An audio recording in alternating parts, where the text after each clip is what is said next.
ব্রেকের পর ফিরে এলাম কথা ও কবিতা। কথা ছাড়া আমি তো থাকতেই পারি না, চলতেই পারি না।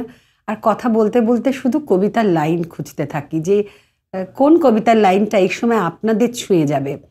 আজকে আমরা যে ধরনের কবিতাগুলো শুনছি না, একেবারে যারা খুব চর্চা না করে তাদের পক্ষে বোঝা খুব মুশকিল। তবে যারা কম চর্চা করে তাদের জন্যও যেমন প্রয়োজন, তেমন যারা চর্চা করে তাদের জন্যও। এমনই একজন বন্ধুকে আজকে আমরা পেয়েছি। এমনই না, অনেক কিছু জানার আগ্রহ আমাদের দিন দিন বাড়ছে, আপনাদেরও নিশ্চয়ই। তাহলে চলে আসুন কথা ও কবিতার স্টুডিওতে। যোগাযোগ করুন 9433531731 এই নম্বরে। অনেক অচেনা অজানা কবিতা, অনেক চেনা কবিতা নতুনভাবে, নতুন স্বাদে। নতুন বছরের রেশ এগিয়ে চলছে। আর সেই সঙ্গে সঙ্গে দিদি কি বলি তোমাকে, তোমার যে কবিতাটা দিয়ে আমরা গেলাম, এখনো যেন মন্টু মন্টু ক্যারেক্টারটা যেন এখনো বাজছে তোমার ওই মানে ছবির মতো তুমি এঁকে দিয়েছো। সত্যি বলতে আগামী দিনে কি ইচ্ছে আছে বলো? আগামী দিনে তো কবিতা ছাড়া আমি বাঁচবো না, এটা আমার একদম। কবিতাকে এতটাই ভালোবাসি, সবসময় কবিতা নিয়ে এগিয়ে যেতে চাই। তো এই চলার মধ্যেই তো অনুষ্ঠান, আমি চাইবো যে তুমি অনেক অনুষ্ঠান করো, কারণ এই এত সুন্দর সুন্দর কবিতাগুলো আমাদের দর্শকের দরবারে আরো অনেক বেশি সংখ্যক দর্শকের কাছে তুমি পৌঁছে যাও। তো সেই জায়গা থেকে এবার আমরা চলে যাব পরের কবিতায়। আচ্ছা, দেখি এবার কি চমক। এবার একটু প্রেমের যাই। কবি জয় গোস্বামীর হাঁসটা বলি, যেখানে প্রেম প্রকৃতি সব মিলেমিশে একাকার হয়ে গেছে। চই চই চই চই, ওটাতেই যেন বেশি টানে। শোনাও। কবি জয় গোস্বামীর হাঁস। তুমি জানতে না বুঝি, আসলে স্নিগ্ধতা হলো একটি বর্ষাকাল। কেউ বলেনি তোমাকে, সে এমনই এক বর্ষাকাল যে নিজের ইচ্ছে মতন সারা বছর ভেসে বেড়াতে পারে। ভেসে বেড়ায় আকাশে। আজ এখানে বৃষ্টি হলো খানিক, তো কাল ওখানে বাদলা। সেই সঙ্গে থেকে থেকেই ঝোড়ো হাওয়া আর ঘূর্ণি বাতাস তো আছেই। আমি চোখ বন্ধ করলেই দেখতে পাই, যেই বৃষ্টি শুরু হলো অমনি বাচ্চারা সব হাত ছাড়িয়ে ছুট লাগালো মাঠে ঘাটে। আর মাটির দেয়াল ও টিউকলের সামনে দাঁড়িয়ে গাঁয়ের বউরা খাল থেকে বিল থেকে তাদের হাঁসগুলোকে ডাকতে লাগলো, চই চই চই চই চই চই। আজ থেকে প্রায় 1 শতাব্দী আগের বাংলায় তোমার এক বাল্য সখী তোমাকে চই চই বলে ডাকতো আর খেপাতো। তোমার মনে পড়ছে কি? আজ এই জন্মে তুমি শীতের দেশের হাঁস। কোন সরোবর থেকে কোথায় কোন সরোবরে সাঁতার কাটতে যাও। সমুদ্রের পর সমুদ্র পেরিয়ে উড়ে চলো কত দূর দূর সব দেশে। কিন্তু এবার এই জন্মেও একজন তোমাকে তোমার সেই 100 বছর আগেকার ডাকনাম ধরে ডাকছে, একেবারে নিঃশব্দে ডাকছে, চই চই চই চই চই চই। আর তুমি বোধহয় কিচ্ছুই শুনতে পাচ্ছ না, তাই না? শুনতে শুনতে আমার মনে হচ্ছিল তুমি এত শান্ত কেন, মানে এত স্নিগ্ধ করে কি করে বললে কবিতাটা, এত সুন্দর। অনেকে অনেক রকম একটু ফাস্ট বলে, তাই না?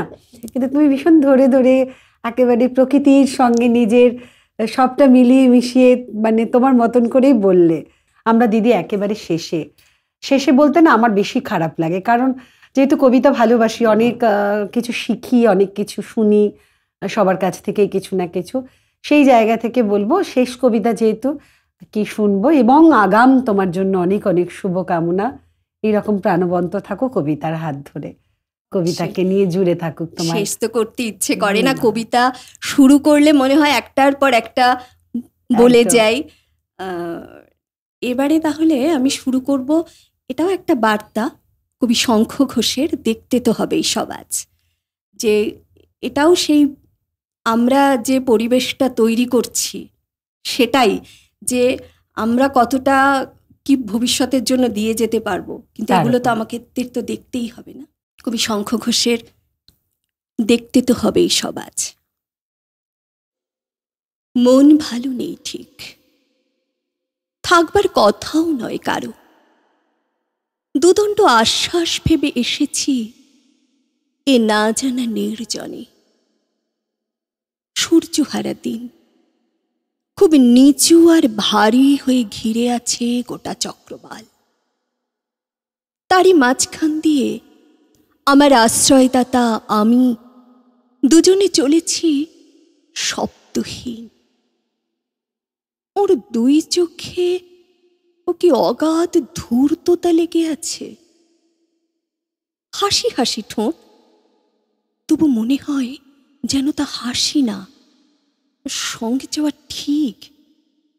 স্বস্তি ফেরাবার জন্য বলে উঠি, এখানে কি নদী নেই কোনো? নদী দেখতে চাও? তবে এসো। কঠোর বর্তুল মুঠো জাপটে নিল ক্ষীণ কবজিখানা। বেহুঁশ বেদম টানে পা দুখানা ছিটকে যাচ্ছে তল থেকে আরো নিচু তলে। এখানে আসবার আগে সব আশা ছেড়ে এসেছ তো? জিজ্ঞাসা করেন কানে কানে। পায়ে পায়ে বাবলা কাঁটা, গায়ে গায়ে ঘর্ষ লাগে শুধু জটা জালে, পুরনো জড়ানো শুকনো শাখা। হঠাৎ তর্জনী তার ভৌতিক দীর্ঘতা পেল যেন, বহুতলে নেমে গেল আরণ্য ঘনতা ছিঁড়ে খুঁড়ে। বাজখায় সট্টি বলল, দেখো। দেখি যে উদ্ধত দুই কাঁটার পাহাড় দুই পাশে, আর তারই মাঝখান দিয়ে ছুটেছে গর্জনশীল জবা রঙা বিকট প্রবাহ এক। কখনো বেগুনি যেন জামা খোলা জাম, উথলে উঠছে কৃমিকীট।